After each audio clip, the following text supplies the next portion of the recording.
So again, thank you for joining us for this month's edition of the DC Oral History Collaborative Coffee Chat. The Coffee Chat highlights the work of those working to document and preserve Washington stories through oral history. The DC Oral History Collaborative began in 2017 as a partnership between Humanities DC, the DC Public Library, and the DC History Center. Its overarching goal is to encourage DC residents and communities to tell their stories through oral history. The collaborative has sought to achieve this by surveying existing collections of DC oral histories, by providing free public training opportunities, and by offering grants that are supported by additional training and mentorship. To date, the collaborative has supported, through its grant programs, over 50 projects across the city that have collected over 350 individual interviews. Most of these are already available at the People's Archive at the DC Public Library, where they are accessible through the library's catalog of digital resources called Dig DC. I'll put a link to that a little bit later in the chat. This month's conversation will be moderated by Tatev Sargsyan, who led an oral history project that interviewed artists, performers, and others associated with Rhizome DC, the nonprofit art space in the Tacoma neighborhood of Washington, DC. The timely project sought to record and preserve narrators' memories ahead of the imminent loss of Rhizome's longtime home at 6950 Maple Street Northwest. Narrators spoke about the times they'd worked or performed in the space, reflected on the state of the experimental arts community in DC, and discussed the relationships they'd formed with others at Rhizome. So please feel free to use the chat throughout the program for comments, discussion, running dialogue. And when we get to the Q&A portion of the program, I'm just try to use that Q&A button down at the bottom instead, so we can kind of keep track of the questions that we want the panel to answer. We're so grateful to Tatev and the rest of the panel for joining us here this morning to tell us more about the topics and themes that came out of their project and about how it felt to share their stories as part of an oral history project. And with that, I'll turn things over to Tatev so she can start the presentation and introduce the rest of the panel. Thanks, Tatev. Thanks, Jasper. If you don't mind, we can start with the presentation and I'll introduce the panel as we play little clips from them after. So I will just start with the PowerPoint. Rhizome DC is a nonprofit art space based in Tacoma neighborhood of DC, where there is programming ranging from experimental music to workshops to camps for youth and adults, and many more opportunities that are very unique. In the space is very unique for this kind of events in the DMV area. And to just start off, I wanted to play this short video that was created about Rhizome. So let's maybe watch that and continue from there.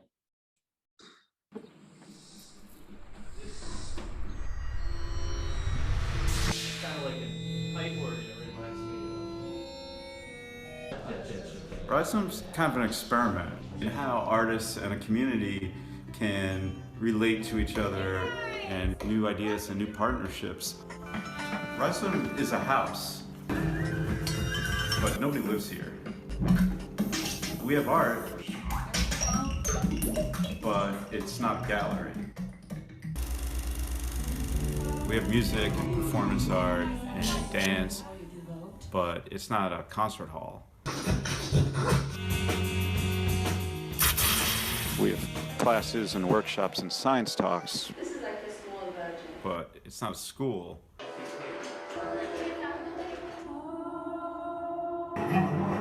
It's not one thing or another.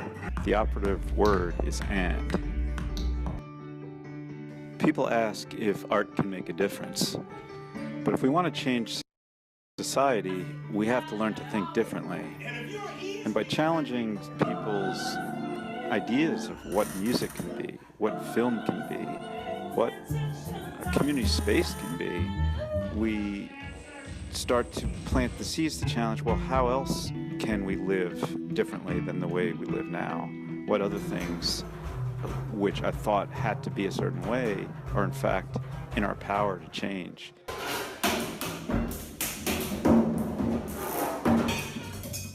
I think that's really the goal of Rhizome is to experiment with these kinds of ways of interacting with artists, with education on a local level in the community, and see what's possible. Maybe one day I'll know for certain. So like Jasper mentioned, in August of 2020, there was news that new housing development will be replacing the Rhizome house, but the house is a historic house, so they have to actually move the house to the side of the lot, and they can't demolish it. So it's been now 2 years that this project is pending, because folks who are going to redevelop this housing are looking for permits from the DC Historical Preservation Review Board. And the latest we learned is that the house will still be in possession of a Rhizome community through the end of this year. Next slide. This is just to show you what it will look like in the future. This is a screenshot I grabbed from the Historical Preservation Board meeting, I think, or one of these community meetings where they were talking about the redevelopment of the project. As you see on the very left here, the tiny house showing up on the left is where Rhizome will be moved to the side of the lot, and the rest of the lot will be redeveloped into this housing structure, which is set to be a low-income housing. Next slide. So what we did last summer is we got a grant from Finalize DC and conducted interviews with 12 of the core community members of Rhizome. Ahead of these interviews, I was really thankful to receive generous trainings from the Oral History Collaborative. With Jasper's help, also Maggie Lemire, I think, was an oral historian who was incredible in helping me come up with my question guide, and also strategies of how to navigate more loosely around the questions that I wanted to ask kind of deep down. So we conducted 12 interviews over a period of 2 days. Mai Nolasco, who is here, was the videographer of the project, and also my dedicated co-pilot who kind of was my right hand through all of this, which were in retrospect, and since this is for the oral historians or people who are doing oral histories, we combined a lot of interviews in a very short amount of time. So that was quite challenging. And we were also backing interviews that were really high resolution files between each conversation, resetting the lighting, and doing all these things. So some of the interviews, there was a mishap where some of the videos that Mai so beautifully recorded were lost. But luckily, none of the audios were lost. So we have all 12 interviews, audios remaining. We have 6 videos from interviews. Then also really amazing footage of the house itself, which will be moved and changed into something different in the coming future.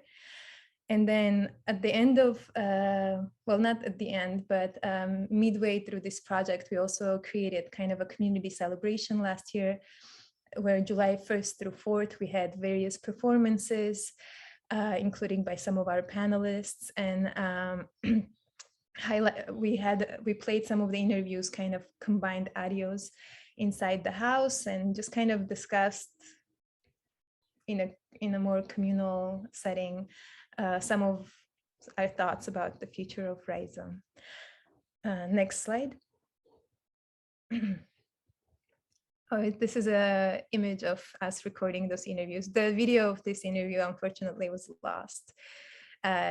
And you can see Mai right there by my side, who, I'm sorry if this is maybe too much information. At the time, she was 9 months pregnant also. So all the props to her to sticking up for like 12-hour shifts. I will forever admire you for this. And just that's it.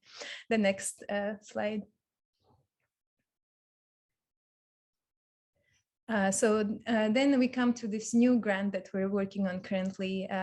We got a grant from Humanities DC again to create a public project based on the oral histories we've collected last summer. So we are looking at the interview audios, some of the videos, and the house video that Mai shot. Also, Lane helped put Lane, who is here, also head of operations at Rhizome, helped gather a lot of performance and workshop footage from various members of Rhizome community.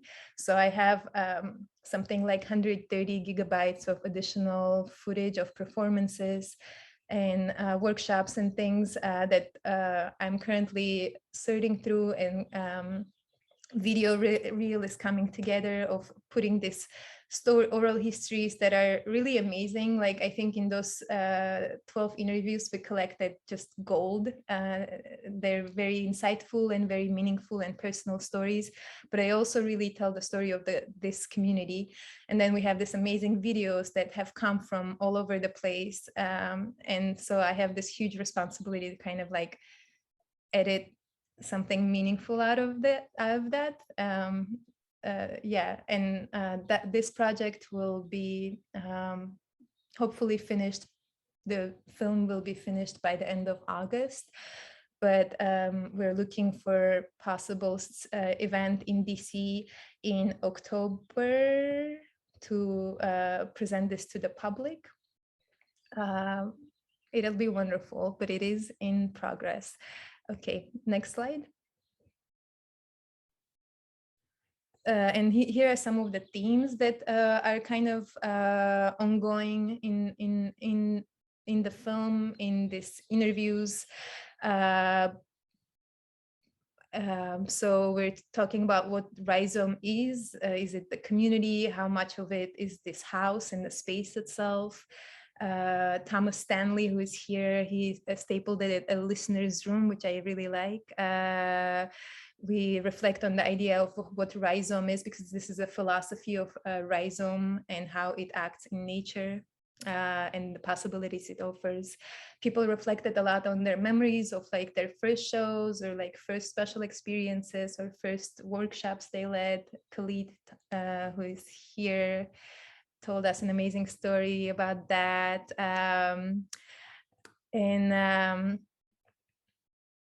Speakers, so, and then in the documentary I also want to highlight this the interviewees and just a little bit, because these interviews are an hour and a half long, more or less, once I adjusted my time, because the first interview I was just mumbling. The first one was with Lane and I was just mumbling, I think forever, just because I didn't realize my time constraints. And for this, it was great to have Mai there, who was like, Tatev, it's been too long, like next. So it's nice to also know some of the limits within which to operate.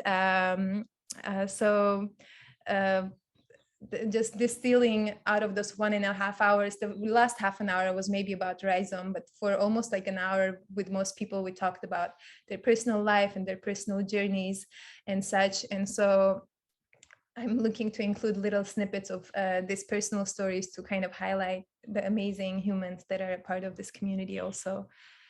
And kind of creating a historical precedent of these things happening again and again in DC. It's been talked about a lot, but I'm excited to create like a visual storytelling piece with like really meaningful voices and really beautiful also performance footages and such to just have available if anybody wants to reference that. Next slide.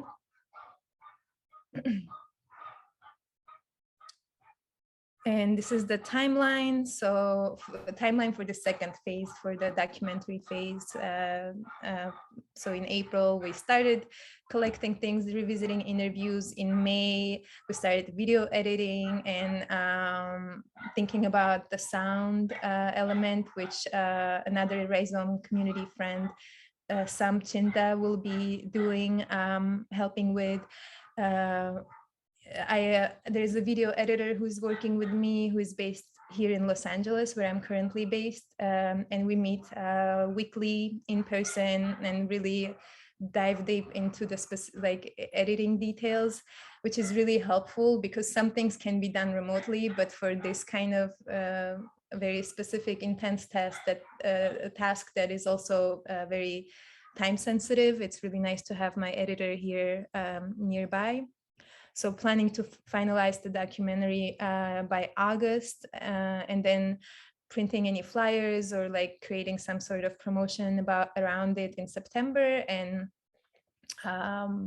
having a public event in October about this.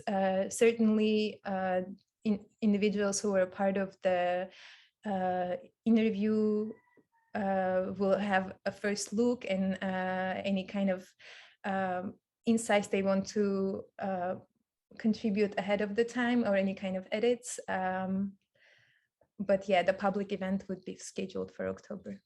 Next slide. Okay, that's it. That's the last slide. If you want to find out more information, you can go to this website, rhizomedc.org/oral history. And for now, Jasper, could you play, please, the file of Jude, the audio file of Jude? Sure, I'll pull that up in a sec. Thanks.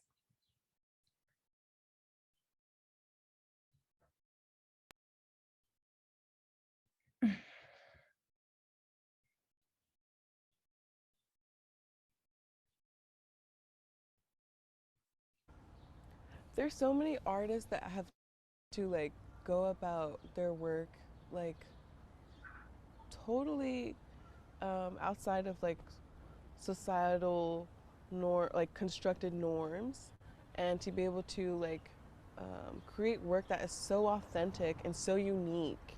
And I feel like Rhizome is literally a house that houses all of these beings and all these sounds. And I feel like even now, like I can go into Rhizome and no one may even be there, but I can still feel the presence of all the sounds and frequencies that have been like, that have happened there. So much. You know, it's such just a spirited house. Literally. And I feel really held by that house. Like, I've cried in that bathroom. I've cried in the living room. You know what I'm saying? I've screamed in the living room, whatever. Let's make it a point to cry today, Yeah. right here in the backyard. Okay, like, you feel the vibe is nice. You got the trees. Like, you know, like, there's been times, like, I don't even know if a show's happening, but I'm just going to come and chill in the backyard. Yeah. Like, Rhizome really created a space for all of us just to exist and just be. Yeah. And I feel like there's no other space in the DMV like it. Great, thank you. So I think maybe this is time I introduce the panel. Sorry if I'm kind of jumping a little bit.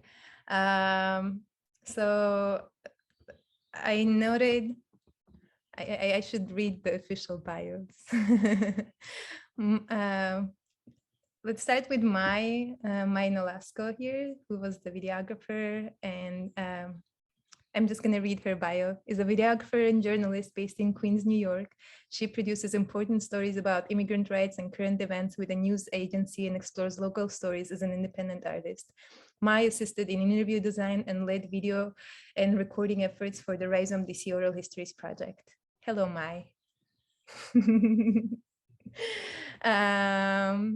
Okay, then we'll go to Laura. Laura Irenae is a visual artist, sound artist, and art critic based in Washington, D.C. She organized an annual Dia de los Muertos, Day of the Dead celebration at Rhizome DC, inviting the community to remember and create their dead and celebrate their dead. She created a space commemorating Latinx people killed by the police Laura also helps curate programming at Rhizome DC. Hey, Laura. Morning. Good morning. If you don't mind, then, oh no, I should continue introducing and then. Okay, next, Thomas Stanley, aka Bushmeat Sound is here. He's an artist, author, and activist deeply committed to audio culture in the service of personal growth and social change. He's a writer and presenter who has been involved in organizing events, hosting residency lectures and performances at Rhizome DC. Hi, Thomas. Then we have Lane Garrett, who is an artist who has been a part of Washington, D.C.'s experimental DIY community for a long time. As a founding member of Rhizome DC and current director of affairs, Lane wears many hats. He answers emails, oversees digital assets of Rhizome DC, facilitates instrument building workshops for people of all ages, performs with many local artists, does sound sometimes, and more. And hi, Lane. There you go. And then the last but certainly not least, Khalid Thompson is an artist who has been a part of Washington, D.C.'s experimental arts community, painting alongside local and visiting musicians, hosting creative expression workshops at Rhizome DC through series of Painting the Moment events, and through exploration of his own mediums of expression. Hello, Khalid.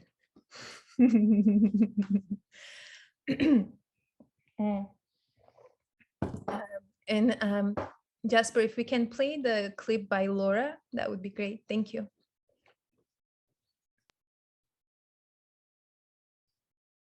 It was the other Muertos is Day of the Dead. And for me, I've had other exhibits in larger spaces for it before, but I really try to get away from the commercialization of it.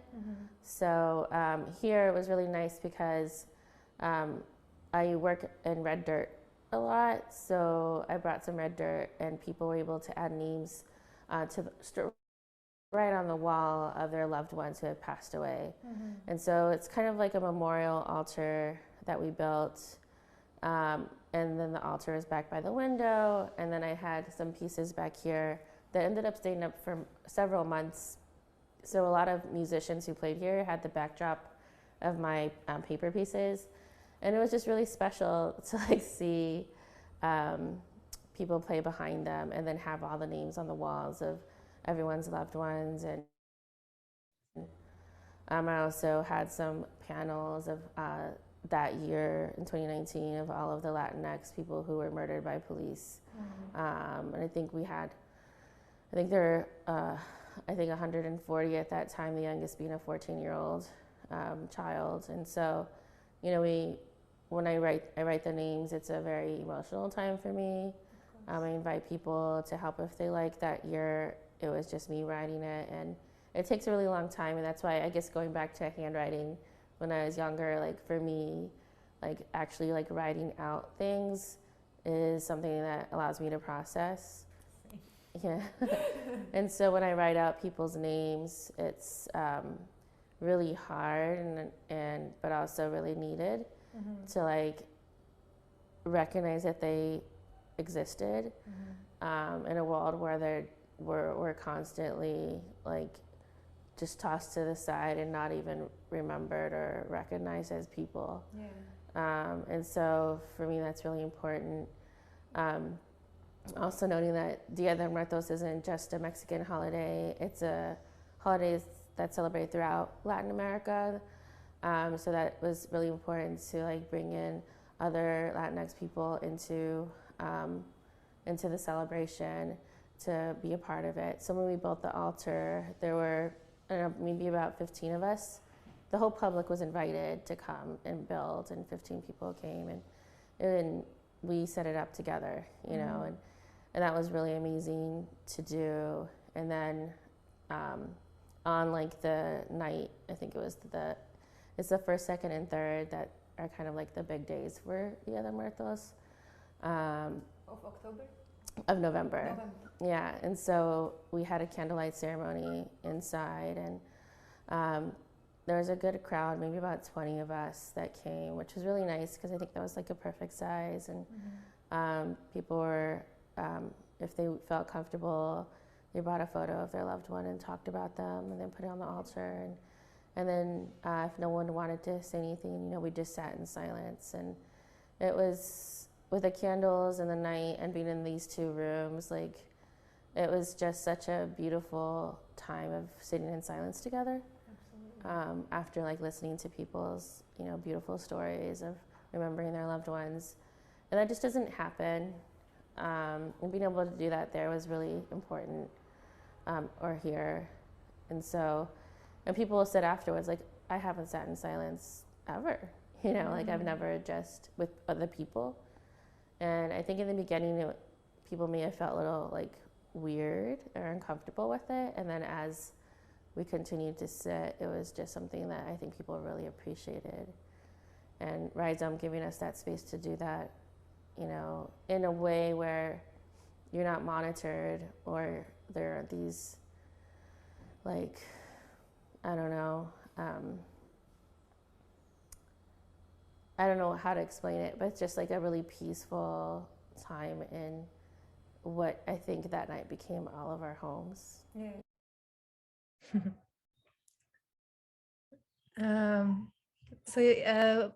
I would like to just speak with you, just ask you one question, Laura. If you wanted to elaborate at all about what about Rhizome, the space itself, how during these events that you created, and it sounds like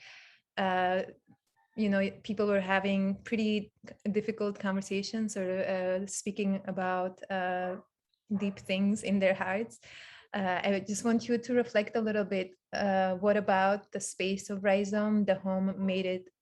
What held you there? Like, what accommodated that kind of a comfort level?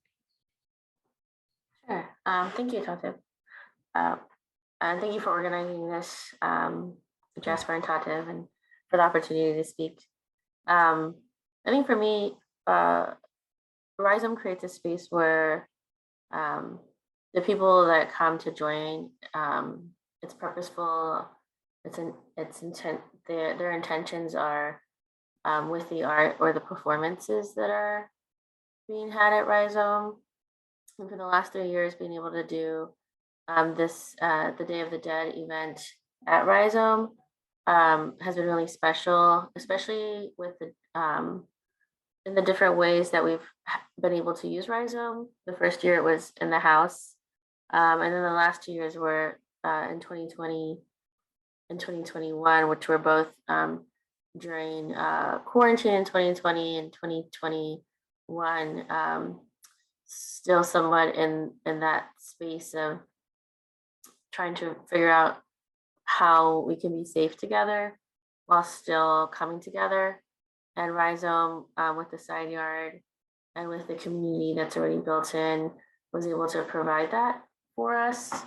I think like one of the most memorable ones have been in the side yard. I mean, they've all been extremely special, but being able to have a place to go outside at a time when we weren't really comfortable being indoors was really important, because it is important for people to have a space to remember their loved ones and not be alone. And I think Rhizome being able to provide that community is really special. The last one that we had in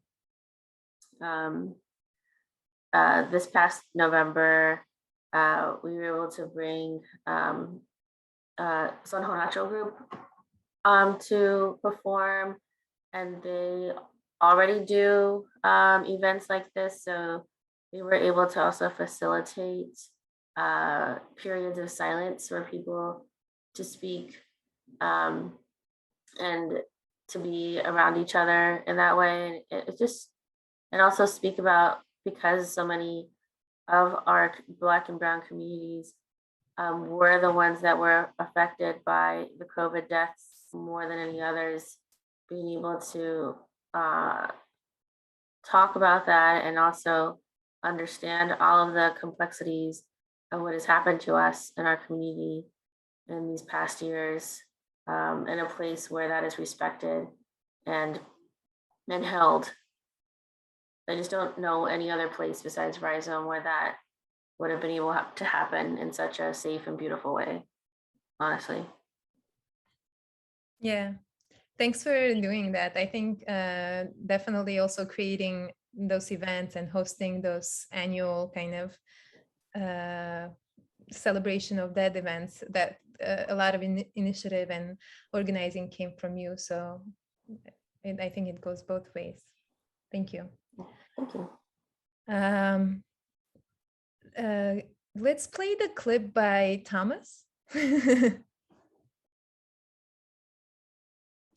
Jasper. Oh, thank you. I tried to prepare for this interview by seeing how many first I could dredge up, how many memories I could dredge up and definitively say, yes, that was the first time I heard this, that was the first time I did that, first time, and I couldn't. I couldn't pinpoint, when was the first time that I walked in here? What was the first thing that I saw? I couldn't pinpoint any of that stuff. What I do know is that I started coming here as Luke's work at Union Arts was shutting down. Yeah. Going through a very similar thing where, there just aren't enough expensive places for people to live in this area. And so all of the cool places to make art have to be moved out of the way for condominiums and luxury They're saying hotels. low income for this place. Low income out of those people's mouths means like, Exactly. yeah, if I ever get to be middle class, I'll be able to afford your low income housing. But let's see. Maybe someday I'll live where Rhizome was. Ha ha ha. But I do remember, I had like bullet points in my head. And Rhizome is a listener's room. I agree. Rhizome is a place where the intimacy between not just the performer as a social entity, but the performer as a sound organizer, as a sounding entity is maximized. That distance is minimized and the intimacy is maximized. There was a decision made, Pyramid Atlantic was another performance space that was used a lot by this same community of rogues and avant-garde people. And Sonic Circuits, Jeff Surax and my man Pat Gillis, they lost their space, and somehow Rhizome came into possession, I believe, of their sound system, which was a nice chunky, it's downstairs or outside, I don't know where it is.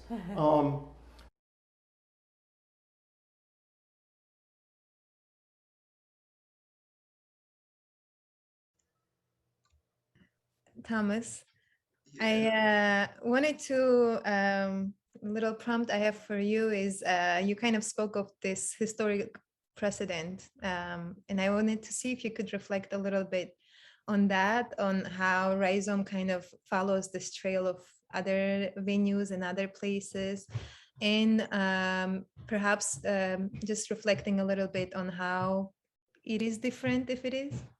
Other venues, other places, other broken dreams. I didn't mention Jennifer Carter's brilliant work at Sangha, which was based at no less than 3 locations, all within Tacoma Park.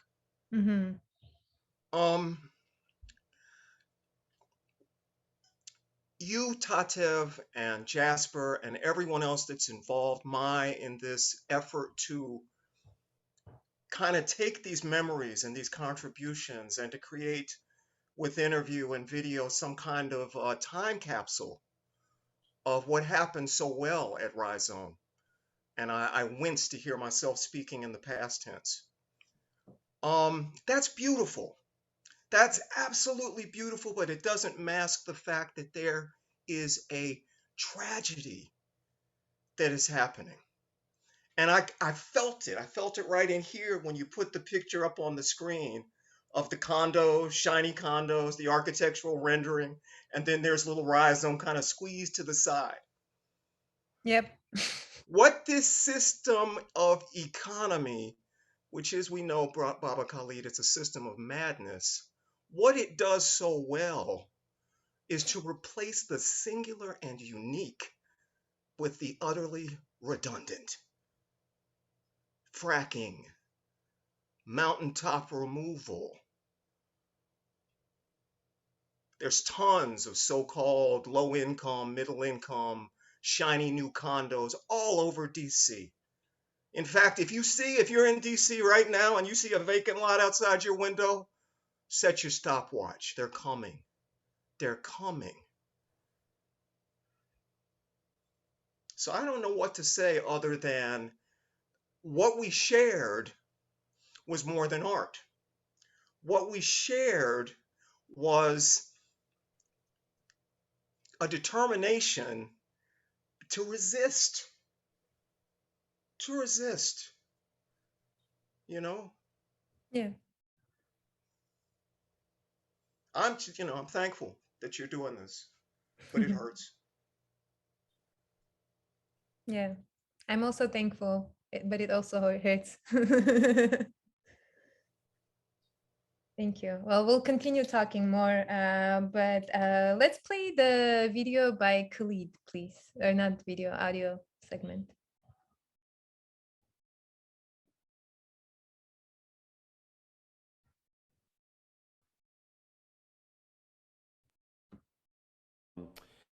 About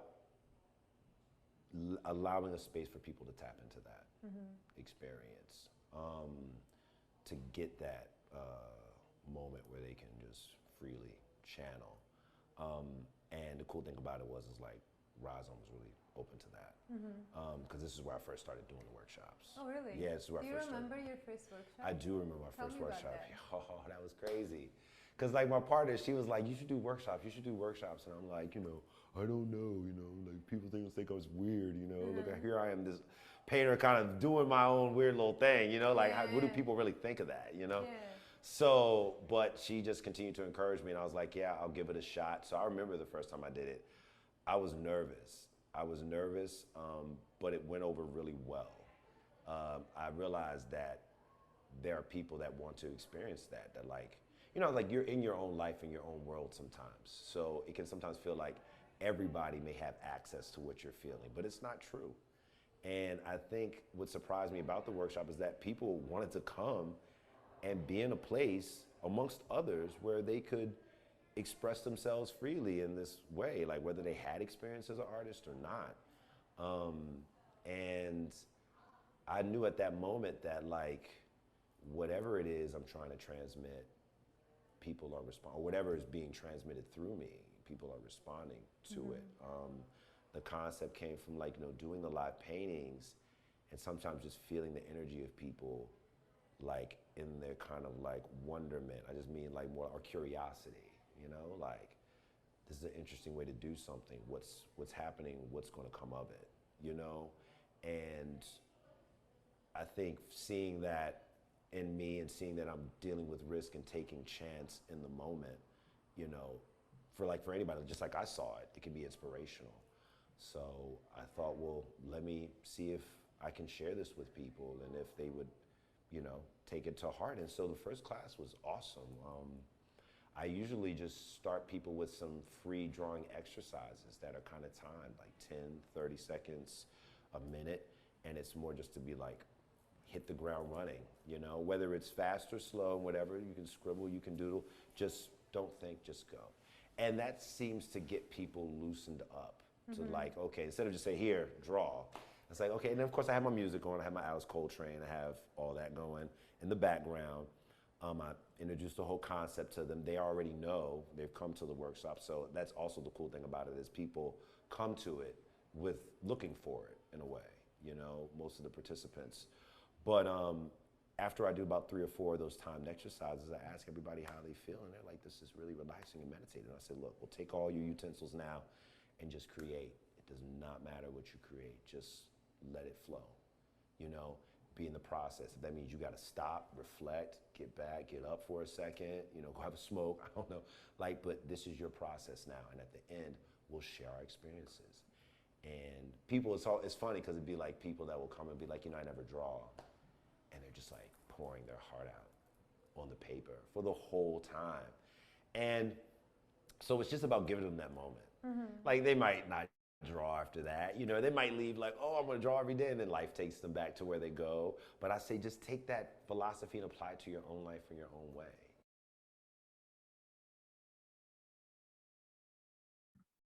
Thank you. So Khalid, for you, I have this prompt, and I think this is something that I also experienced at Rhizome.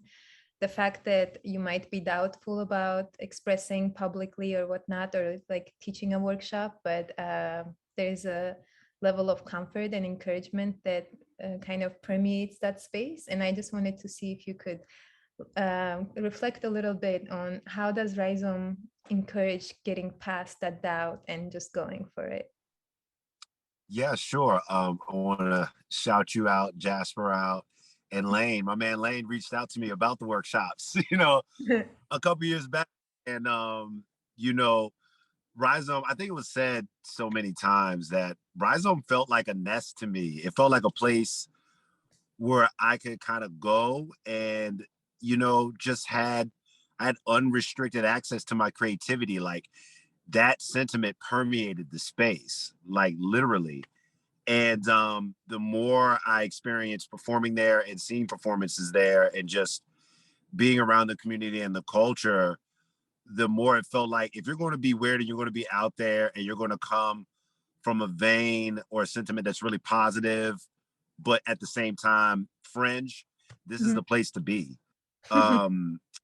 It just was. And I like the fact that, you know, we like to use the term weirdo and you know, semantics calls us to label ourselves and stuff like that. But in reality, what we're saying is that there's people that are attracted to more than just what's, like Thomas was saying, the redundancy of commercialized corporate industrial life.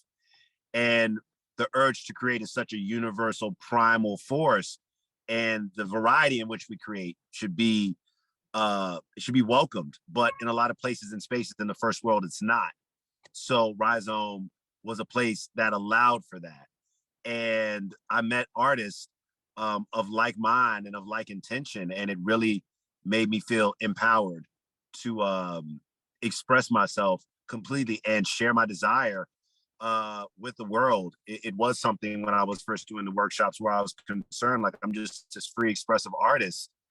Like this is something that I presume most people would just automatically do.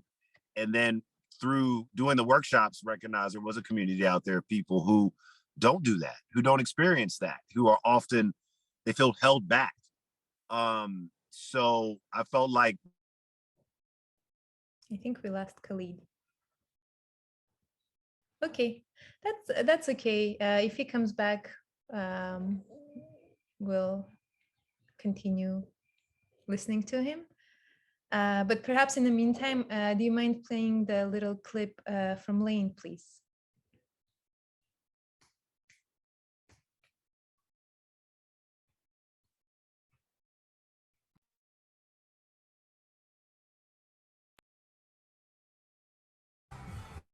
Thinking about that first show,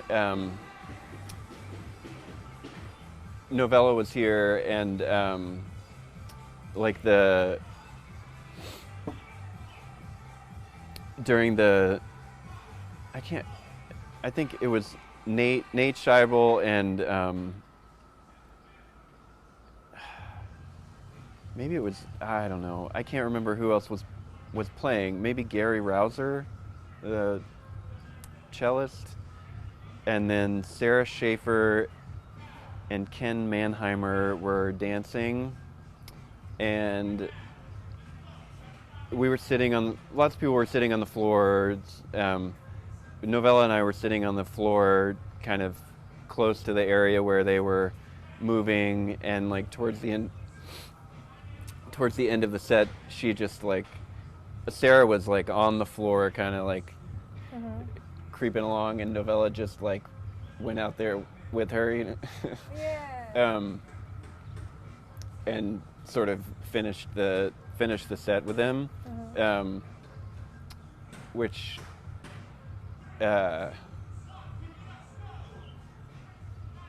you know,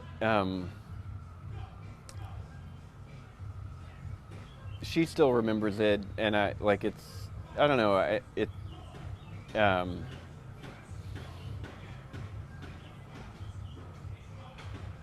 I guess that speaks a little bit to like the possibilities, at least in like the kind of performer audience vibe being blurred, and yeah.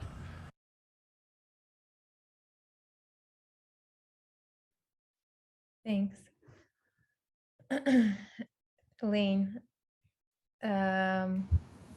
first of all, I just wanted to note, you noticed that there was a really loud kind of sound in the background, something that happens when part of our interviews were outside due to COVID, and also just trying to film the different locations of the house. And so a couple of our interviews midway, like an aerobics class started next door that was also doing their classes outside. So they're blasting this really loud, obnoxious music.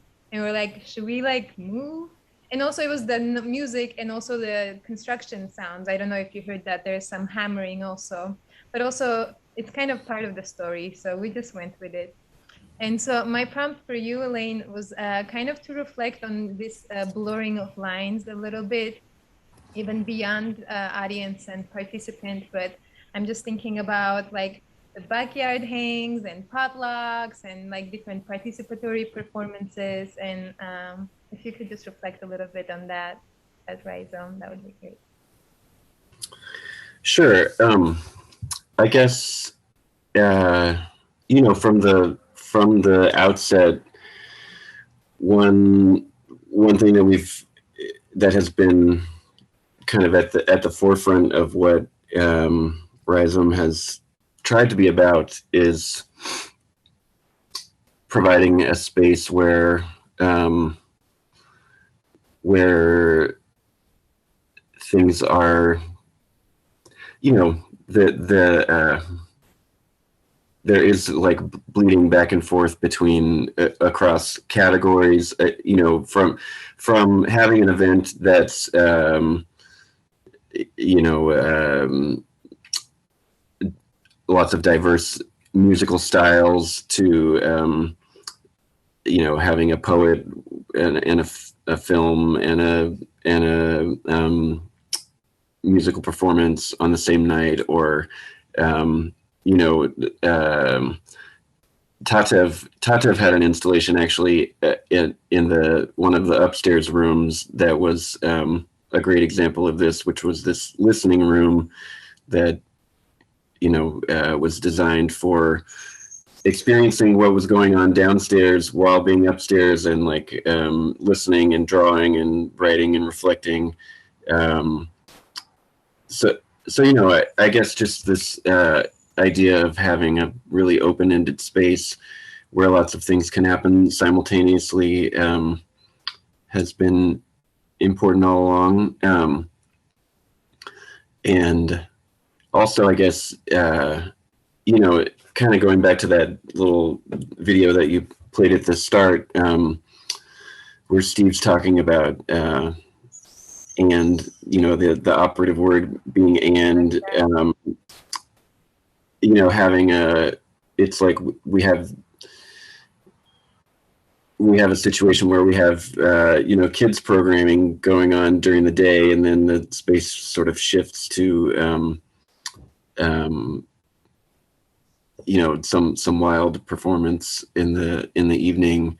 So there's, you know, even if those things aren't happening simultaneously, there is room for a wide spectrum in that way. And I do want to just respond to like a, you know, Thomas is talking about resistance, and that's really a strong part of what this is all about too, you know, is providing the space to like allow so many different people to resist dominant oppressive forms of culture in many different ways, and I do just want to, you know, it is sad that our home, you know, our beloved house will come to an end at some point. But I do want to, like, I think that we should keep talking about the resistance that we're facilitating in the present tense, and you know, because like you know, it's happening there now, and it will happen wherever else we find in the future, and it's happening for all of us too, just wherever we are. Here, here. Here, here. And we, you know, the house is still ours, and we might use old.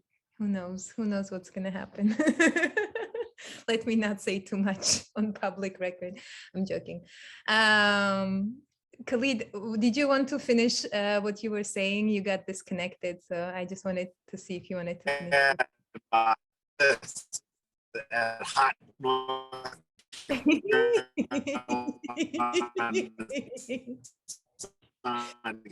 Now you're doing sound art, Papa. It's perfect.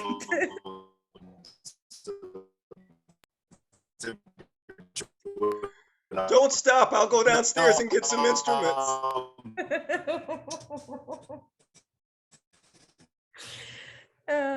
Lovely. Well,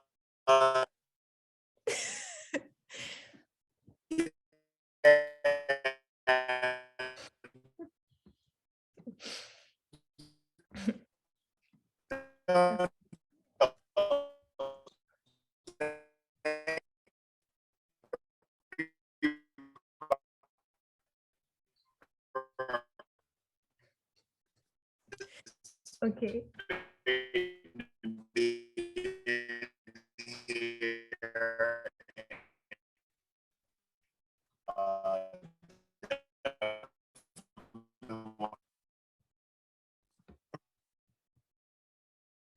Okay.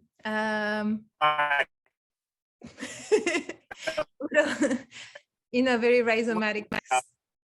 You know, just from all the I had environment where, you know, it cultivates, you know, courage and free expression. And, I've always felt that there. It's felt like a safe in your work. Khalid? Something is happening with the sound, where your sound was really getting dragged in a very rhizomatic way. It was a nice little sound bath, but we didn't really, in a human sense, understand the words. I don't know. it was nice. Oh, I think the transcription, however, somehow understood the things and is transcribing what you were saying. Do I still sound choppy? It's better now. I can hear you now. Would you, do you want to repeat what you said? Yes. Thank you so much.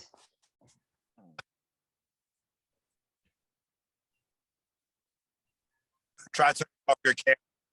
Yep.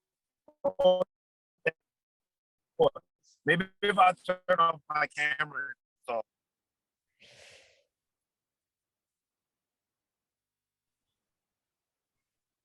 Yeah, I'll just real quick. So, you know, because I know we got to keep moving forward.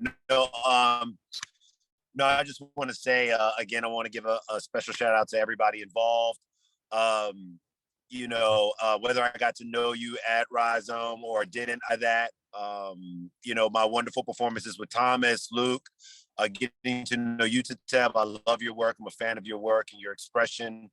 Lane, we go way back to my first free painting experiences back at Union Arts with you and Luke. And no, Rhizome holds a special place to me. It is bigger than a house. It is a feeling, a movement that will continue to move forward. And I just want to share and connect with all the artists involved at some point in the future. This will not stop the sentiments of Rhizome, and the spirit will keep moving forward. Awesome. Hopefully everybody heard that. Yes, indeed.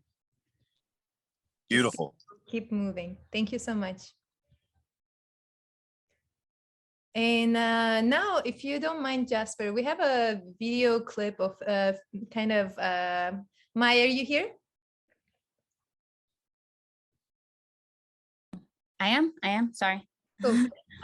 So there's just like few video clips of that you shot of the Rhizome house, and the video doesn't have sound, so I thought as they're showing the video, maybe you and I can have a little chat or about the footage you took and your really lovely attention to detail. So I'm just gonna let you lead the tour a little bit of this video footage. It's just like a 3-minute kind of small patched up pieces of the video that you created. Jasper, if you don't mind playing that video, that would be great.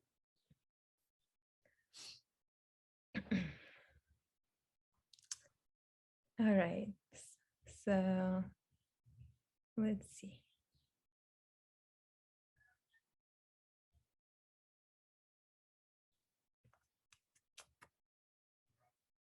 You could expand it full screen at the bottom right of the screen.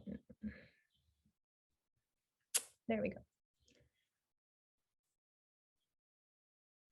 So my, oh no, some things are covering your beautiful footage. How? So tell me about it, Mai. Tell me about your experience of this really 2 full days of helping me with the interviews and the videos and like barely finding time to eat food in like 10 minutes of breaks that we had. Well, we did have delicious food when we did eat, so there's that. Yeah, there's a lot to learn, like you mentioned earlier, when recording like any interview. Because ideally you do want, someone to just talk and like, let the conversation roll naturally. But I think once the camera's there, it always changes things. It makes people like aware that there's a camera, there's a whole setup. You're kind of also burning them with lights. So it's like, it naturally just changes when you have that situation. But I think like, nonetheless, like we did an interview out there, that was the first one with Lane. And like you said, there was music blasting, there was like a gym class nearby. And, I think the cool thing that I learned being there too is like you went along with it, which it seems to be like the nature of the place too, to go along with things. And there's so many details at Rhizome like this. It seems like and then I think there was like an art installation going on upstairs too. That was really nice. And like each room, like there's just so many places to do interviews. I believe we did one like in front of this piece, and we did one like outside in the porch like area. So yeah, that's a bit about what we experienced. Yeah. And then I think also we were filming with really nice cameras, and the footage was so high resolution that part of the reason why it's largely my mistake that some of those files were lost, because they weren't backed up again and again, but the files were so large and our budget was pretty small, so that we didn't necessarily have even an additional hard drive to back up these ginormous files on at the time. But this time that lesson is learned. Currently there are 3 different locations with 3 different hard drives, and they all have the same information. So yeah, I think video teaches you to just always like back up. Like you'll never know, like the audio can go wrong, the visuals can go wrong, so many things. So like always having a backup to a backup is good. And And we did put a lot of work into making sure the settings were good. And, you know, you had these great questions, and each interview was like an hour and a half. And then like we'd have to like quickly set up again. But yeah, I think in the midst of all that, you could totally just forget to like back up your footage. And you know, like you never think like it'll happen until it happens to you. And it's happened to me. So that's the only reason I ever suggested. Yeah. But I still think nonetheless, it was a blessing somehow to have the audio recordings and that you were able to work with that. Yeah, yeah, that was largely because you had to get the transcriptions to interviewees for folks to review what they wanted to include or not. So I was transcribing them like right after the interview with this software or whatever. But I remember when this thing happened with the hard drive that started glitching, and you were at this point very pregnant, and I was like, I was running around DC trying to find someone to fix my hard drive, like biking, like really like a mad person. And I wrote you this big text explaining everything and admitting my guilt. And then I was like, no, I cannot send this to her. This is not the time. Let me try everything I can. And if it doesn't work, then I will tell her. And at that point, you would already have your baby, who also was the co-conspirator on this project, by the way. At that time, she was a full person. Yes, she, and then when I got the final, like, no-go, it's not happening, we're not able to recover files. I was in Armenia at this point, and I remember being like, okay, here we go, Mai.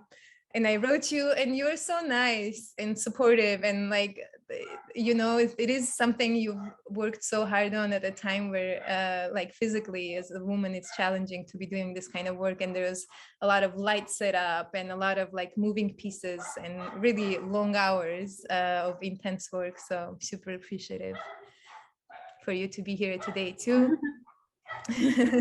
All good, these things happen. Okay, I think with this, we will see more of Mai's beautiful work once the documentary is ready. And like at that time when I lost files and I eventually messaged her, she was like, I don't doubt that you will make something good of it in very encouraging ways. For sure, it's going to be beautiful. And I think the footage, the B-roll you made of the house is just so incredible. It's like really beautiful, and part of the story is preserving some of these images of the house. So a really good backup in that sense. Jasper, if we can just play the last clip there by Leslie, and after that we can open the Q&A. There a big memorable experience you've had here at Rhizome? One of my very favorite memories is when the Justice Arts Coalition, which is an organization that advocates for incarcerated artists all over the country, they did an exhibit here. Yeah, so do you remember she had a series of 3 drawings, and one of them involved a woman who was parallel to the ground, and she was sort of penetrated by bars. It was a very dark picture. So that was up in that room. And so one of the classes I teach, actually not here, but it's a group of non-speaking autistic kids, and I teach them poetry, and they're absolutely brilliant poets, and they communicate by pointing to a letterboard and spelling out the words, and they have communication partners who then write down and in most cases the communication partner is their mother. Some of them have occupational therapists with them, but anyway, so I invited them to come to Rhizome just to have a class here, and we usually meet in Rockville, have a class here, and they could see the artwork. So one of the students, I think she was 15 or 16 at the time, I remember they would wander around and look at all the artwork and then, you know, sit down and write a poem inspired by that artwork. And I was sort of wandering around the house just looking at where everybody was and what they were doing, and I saw Bryn, this one student, sitting in front of that picture of Carol Alden's, just staring at it, mesmerized by it. And she wrote this beautiful poem about that piece. And then I sent that poem to Carol Alden, who was still incarcerated at the time, or maybe she had just gotten out, I'm not sure. And she was just so, Carol Alden was so moved by this young woman's poem, and it was just, I was like, this is what Rhizome is about, this connection between completely different groups of people meeting over this, you know, this artwork and in this space. And it was just, for me, it summed up everything that I love about Rhizome. The unexpected chance encounter is what she says at the end there. Okay, I think that was a really good little clip too, because Leslie speaks about how these different kind of things come together in one space. And I think, yeah, that is the spirit of play and unexpected encounters. I think with that, we should just open up to any conversations or Q&As, if there is Q&As or any conversation. Yes. Claude Elliott has asked in the chat if you could talk a little bit about who completed the transcriptions and the challenges faced with that part of the work. Transcriptions were completed by a software called rev.com, a website. And there were definitely challenges because this software doesn't do a great job at transcribing. Sometimes it does a pretty decent job, but you still have to go kind of through the transcriptions to make sure that it's correct, and also references to any names and things are usually messed up. So it was nice to have input from folks who were interviewed. Everybody had their transcripts to kind of review and get back to me. And there's still some mistakes in the transcriptions, but for the most part, they're good. They give a general insight. But I think in addition to transcription, there is a lot of really meticulous indexing and things that were required by DC Public Library. And I spent a lot of hours on that, where you had to kind of describe each interviewee, like their little bio and how are they related to the project, and then write in for every 5-minute increments what the interviewee is talking about. So and then create a list of keyboards, create a list of neighborhoods mentioned in each interview. Keywords, not keyboards. Sorry. Yeah, so I did that part, and I think it was actually really helpful for this stage, for while thinking about the documentary, because I really know this like interviews by heart at this point. I've listened to them many times, and the indexes and transcripts are combined. They provide a lot of good insight about what the conversations are about, if you need to kind of skip between things and not have to go through the whole thing. That's it. I answered that one. Is there any more questions, or have we answered all the questions already?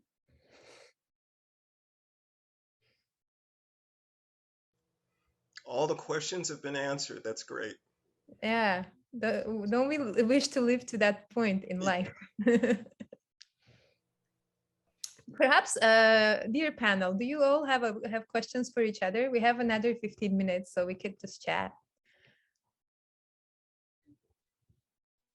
People have upcoming performances, programs, things that they want to tell us about, share with us? Yeah.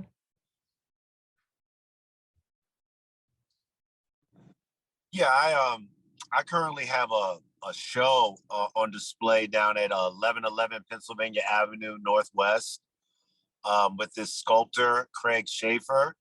So if you're downtown in the area, it's in the lobby of 1111 Pennsylvania Avenue Northwest. It'll be on display until August, I believe, like the middle of August. So if you're passing through downtown, you'll get to see a lot of my studio work and different things that I do. And I think it would be a great meditation for anybody, you know, in psychedelic exploration for anybody who would be interested. So if you want to see my work or learn more about my work or see it in person, there's an opportunity to do that. Just stop by there, 1111 Pennsylvania Avenue Northwest. It'll be up until August. Cool. I wanted to give a shout out to the youth Rhizome, the Rhizome youth that are putting on shows at Rhizome now, for youth, by youth. I went to the first one, I guess it was a couple weekends ago, and it was just really special, and they're free shows, and well, that particular one was free, and they're just like all, you know, friends and other people in the audience, and I don't know, it was really special to see, especially see the youth rise up and really start organizing and putting not only like shows for each other out, but also to get their own creative space going. And I think that's really amazing that Rhizome can provide that for them. What age groups are those? I think these are teens. I don't know, Lane, do you know more? I think Lane might know a bit more about them specifically. Sure. Yeah, the series kind of got off the ground with a group of teens who are in one of our homeschool programs. So it's like, yeah, they're like 16. I don't know how old they are exactly. They're teenagers, and the performers for the first show were all teens as well. But we've had yeah, I don't know. We've had some younger kids reach out actually about getting involved, and we're gonna do like a youth electronic music kind of lab space once a month, starting soon too. So yeah, we're trying to get the younger generations interested. Yeah. Who's leading? Who are our young organizers? Who's leading these efforts? That's so cool.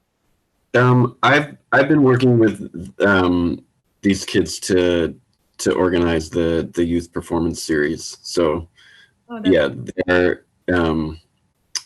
they're mostly finding the artists, and I'm sort of shepherding them through the process of organizing an event and running, communicating with everyone and running everything. Cute. Listen, so we have a question here. It's from an attendee, and it says, how did you get funding for the house? And were any performances done in other languages? So I can, from what I've learned, I can answer part of the question. The funding was just people who I guess kind of started Rhizome, input some of their personal funds. There was initial some funding from City of Tacoma, but not a huge amount.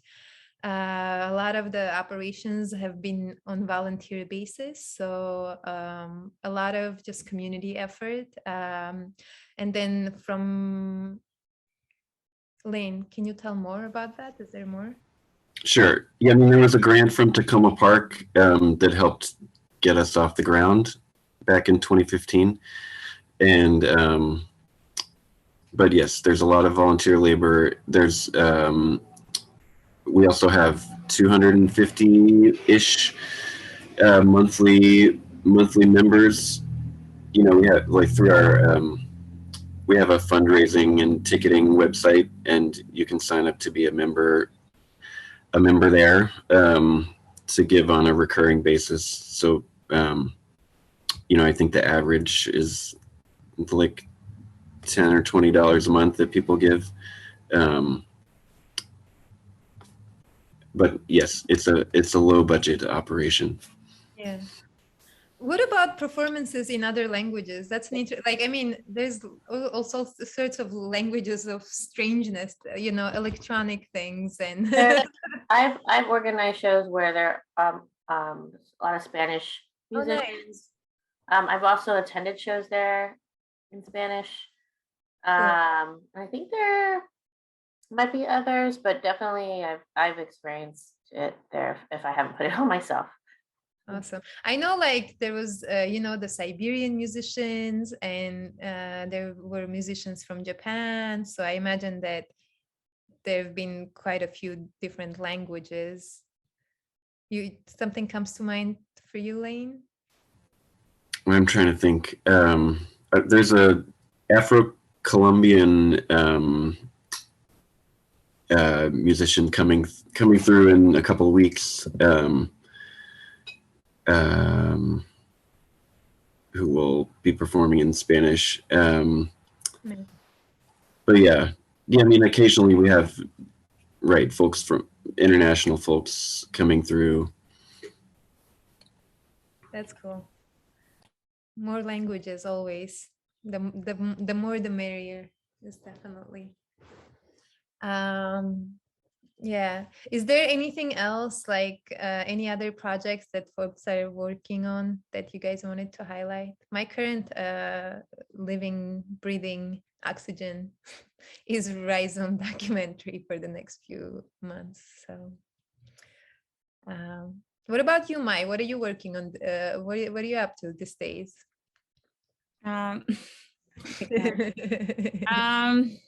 Just I work at Newsy, and what kind of stories are you covering? Right now, I just did one on housing and a house in the Bronx that a building in the Bronx that had a horrible fire, and just talking about why it is that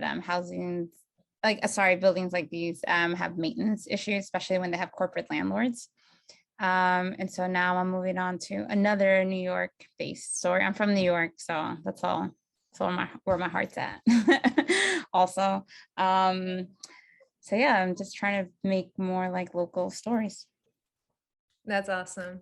Yeah, Mai was making them also, like, basically after we finished the Rhizome project, she was moving back to New York because she was in DC for a few years, and where I was lucky to encounter her.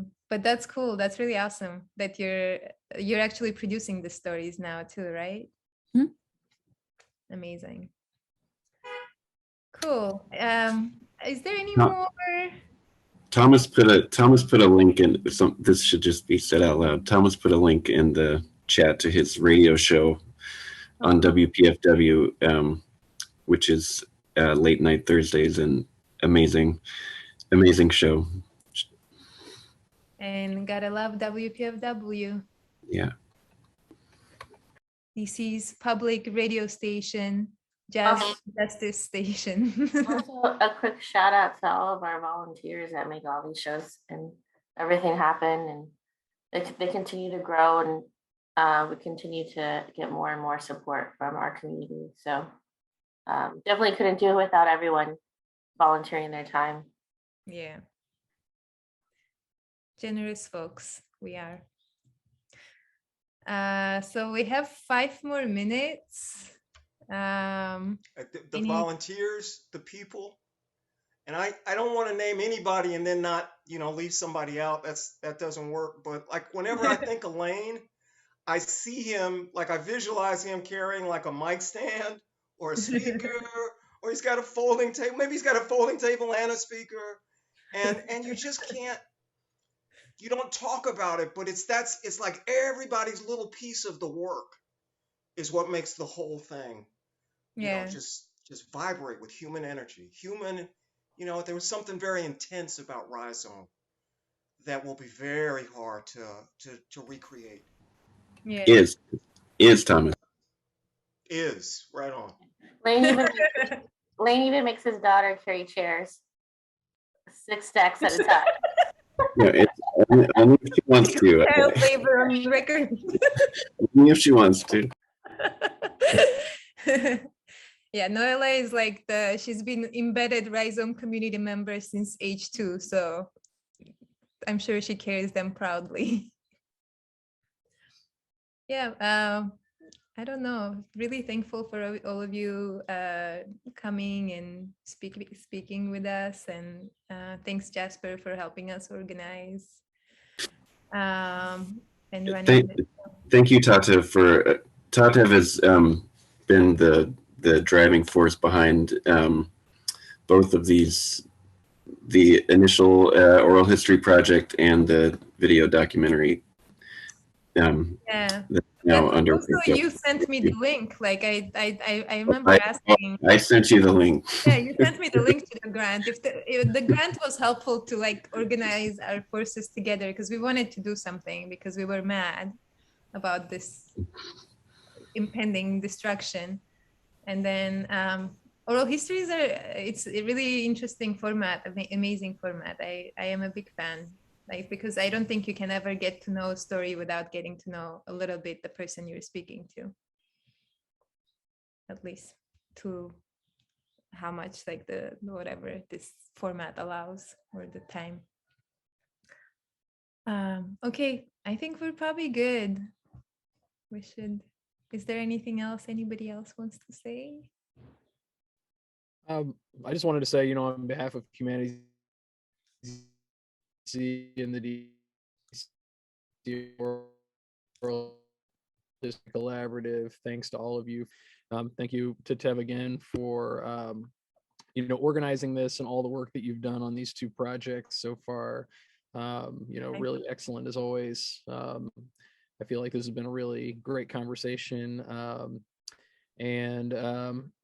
just want to say also, I hope that, anybody who's still on with us or listens to this after the fact, that you'll stay in touch with the DC Oral History Collaborative and Humanities DC as well. A lot of great grant opportunities, opportunities to create community oral history projects and have those stories documented and preserved with the DC Public Library. So thanks again to the panel, to Tatev. Thanks to everybody who came out to participate in the event this morning as well.